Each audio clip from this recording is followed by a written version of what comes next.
mga loads, magandang araw sa inyo. Date natin ngayon ay 20. So mag-change oil na tayo ng motor natin para sa biyahe natin ng Boss Ironman mga loads. So samahan nyo ako mag-change oil.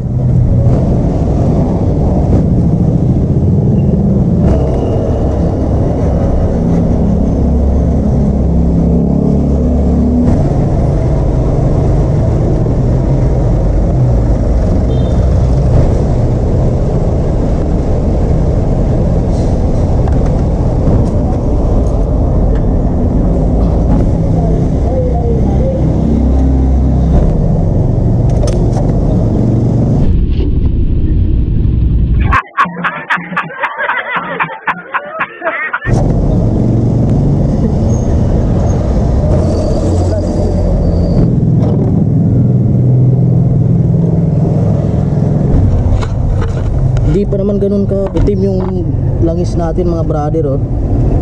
So ayan yan, dyan yan binubuksan pag mag-change oil kayo ng NK. Tapos ito yung oil filter nya, tatanggalin na din natin yan, papalitan din natin yan mga brother, no. So yung nilagay ko dyan last na ano natin, Repsol mga brother, hindi pa siya masyado maitim. I-next natin tanggalin tong ano, oil filter.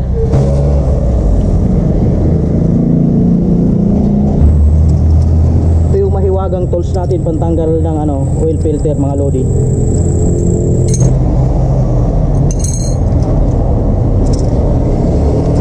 Tanggal na yung ano natin, lumuwag na oil filter mga loads. Ayan, pag mag-change oil kayo, ganito lang naman yan eh, galin nyo lang to. Papakita ko sa inyo ano yung itsura nito. Palantayin natin na madrain ng husto pag wala nang pumapatak, saka natin siya sasalinan. So ito yung itsura niya mga lodi, oh. C110 ang Toyota to mga loads, C110 oil filter. So ayun mga loads, mamaya na lang ulit, patayin ko na lang to. Antayin na lang natin madrain ng husto yung makina natin bago natin lagyan ng langis, no. Ayan ang mga loads, na-drain na natin. Ito yung tuyo na para wala na siyang tumutulo. Pwede na natin lagyan ng langis to. Ito yung gagamitin natin. Punasan muna natin bago natin ikabit, syempre.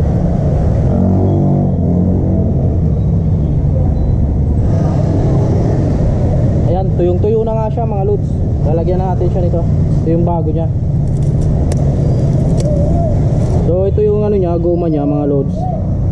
Lalagyan natin siya ng langis, ng oil para ano, hindi siya ma-stress pag inikot natin, pag hinigpitan natin, hindi siya masusugatan.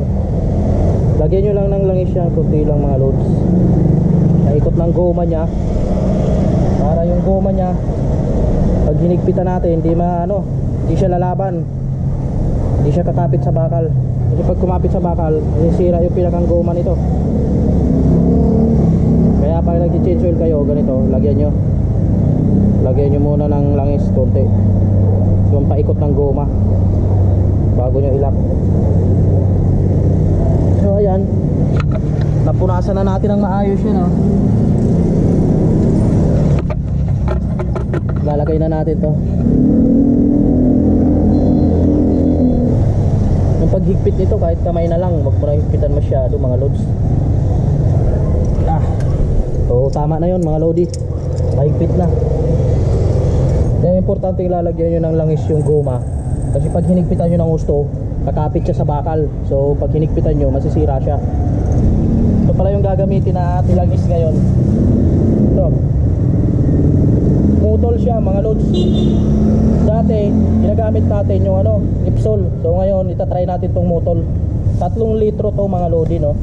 Ito lang yung cap niya doon sa ilalim mo, pinag-change oilan. Yung drain niya, drain na, halos isang oras na natin ito na drain. Ayos na yung higpit na yun mga loads. Siyempre may imbodo tayo dito. Yun, oh, mayroon pa pala siyang ganito. Mayroon pa palang cap to mga lodi, ah. Bottle Road 3000 plus 10W or T.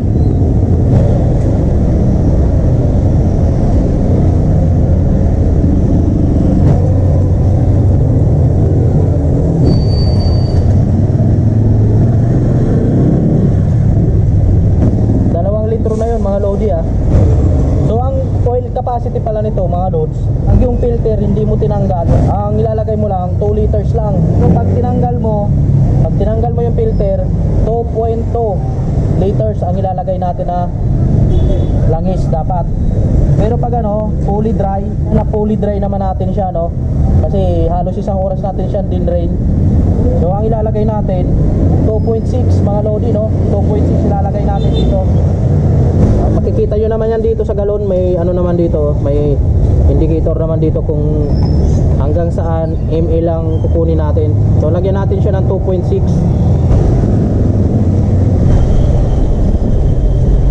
Tingnan natin 2.6. So dapat ititira natin dito na lang 400 na lang ititira dapat natin dito mga lodi, no? So madami pa siya, bawasan pa natin. So ayun, sakto na. So ayos na yun, 2.6 lang ilalagay natin kasi fully dry tayo, no? Check natin mamaya kung nagle-leak yung oil filter natin mga lodi, no? So wala naman nagle-leak. Maganda naman yung pagkalagay natin ng ano, oil filter mga lodi, no?